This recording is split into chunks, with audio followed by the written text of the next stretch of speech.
1803-cü ildə imzalanmış Antlı öhdəliyin şərtlərini müəyyən edin. Gəncə xanlığı ləğv olundu. Gəncə xanlığı 1804-cü ildə ləğv olunmuşdur.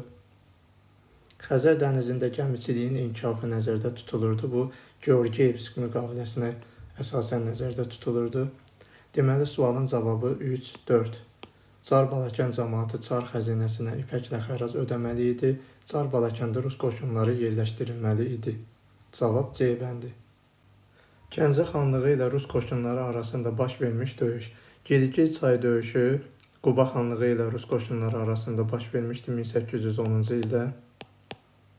Aslandüz döyüşü isə o da Rusiya və Qacarlar arasında baş vermişdi 1812-ci ildə. Aslandüz döyüşündən sonra Rusiya tərəfindən Lənkəran xanlığının işğalı üçün imkan yaranmışdı. Sultanbud döyüşü 1810-cu ildə baş vermişdi. Rusiya və Qacarlar arasında baş vermişdi bu döyüş. Deməli, cavab Quruqovu döyüşü 1803-cü ildə Gəncə xanlığı ilə Rus qoşunları arasında baş vermiş döyüşdür. 3-cü Səlimin hakimiyyəti dövründə baş vermişdir. 3-cü Səlim 1789-cu ildən 1807-ci ilə qədər hakimiyyətdə olmuşdur. Qumbaraçılar ocağının təşkil edilməsi Sultan 1-ci Mahmudun hakimiyyəti dövrünə aiddir. 1-ci Pyotrun qoşunlarının məğlub edilməsi əslində Sultan 3-cü Əhməd 1-ci Pyotrun qoşunlarını mühasirəyə salmışdı Prut çayı sahilində. Yassı sülhünün imzalanması 1791-ci ildə Yassı sülhü imzalanmışdı və bu 3-cü Səlimin hakimiyyəti dövrünə aid olan hadisədir. Osmanlı dövlətinin geriləmə dövrünə qədəm qoyması isə 1699-cu ildən etibarən başlanmışdı. Osmanlı dövlətinin müqəddəs birliyə məğlub olmasından sonra bu hadisə baş vermişdir.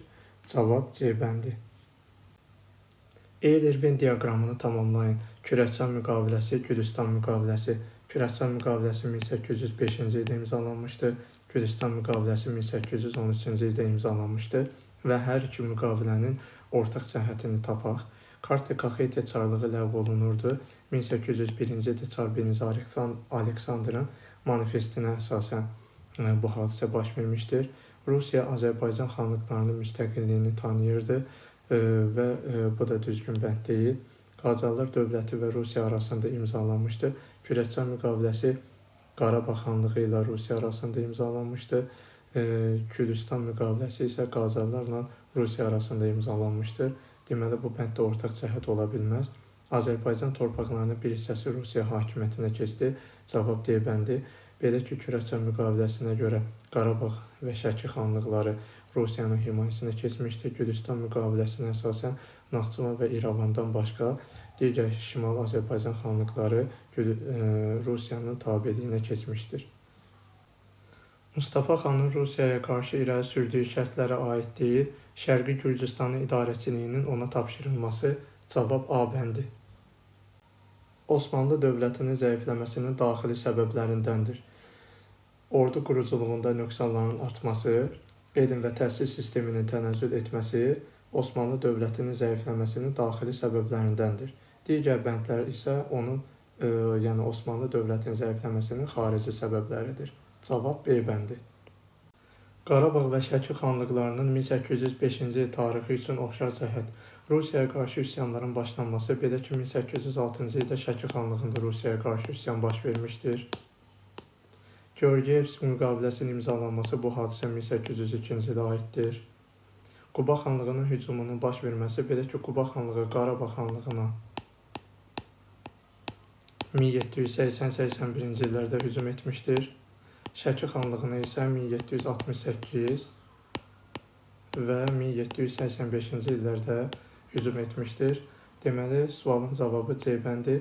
Hər iki xanlıq Rusiyanın hakimiyyətini 1805-ci ildə Kürəkçay müqaviləsi imzalamaqla qəbul etmişdir.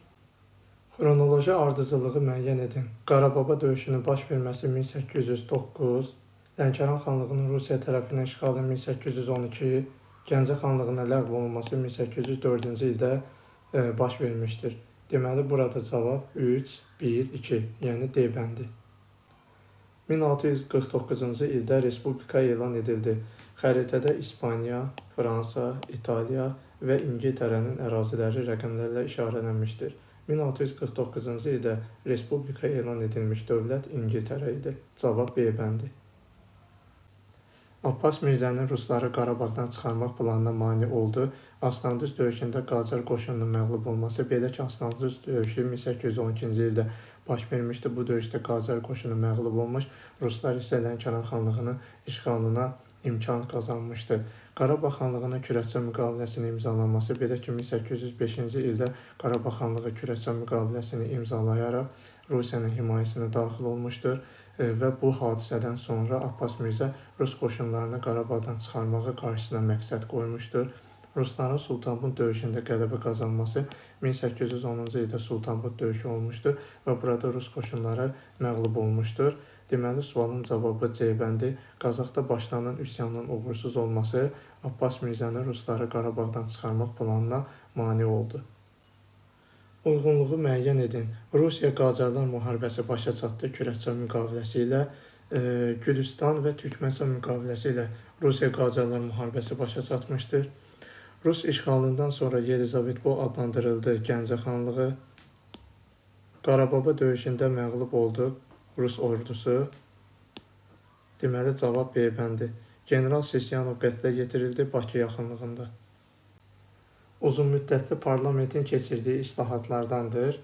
Kralın yeni vergilər təyin etmə hüququnun qadağan edilməsi, cavab C bəndi. Şamaxı xanlığından fərqli olaraq İrəvan xanlığı Gürcü torpaqlarının tərkibində Rusiyaya birləşdirildi. Gürcü torpaqlarının tərkibində Qazax, Borsalı, Şəmşədli və Pənbək əraziləri Rusiyaya birləşdirilmişdi. Rusiya dövləti ilə müqavilə imzalamışdı. Belə ki, Şəki və Qarabağ xanlıqları Rusiya dövləti ilə müqavilə imzalamışdı. Gilgit-Say döyüşündə ruslara məğlub olan Quba xanlığının qoşunları idi. Deməli, cavab D bəndi. Gülüstan müqaviləsinə əsasən Fətəli Şahın hakimiyyəti altında İrəvan xanlığı qalmışdı. 1806-cı ildə Rusiya tərəfindən işğal olunmuş xanlıqlar. Xəritədə rəqəmlərlə işarələnmiş xanlıqların yerləri bunlardır. 1. Quba xanlığının ərazisidir. 2. Bakı xanlığının ərazisidir. 4. Qarabağ xanlığının ərazisi. 3. Gəncə xanlığının ərazisi rəqəmlərlə işarələnmişdir.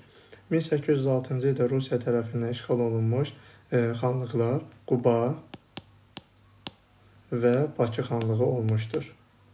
Deməli, cavab 1-2 C bəndi.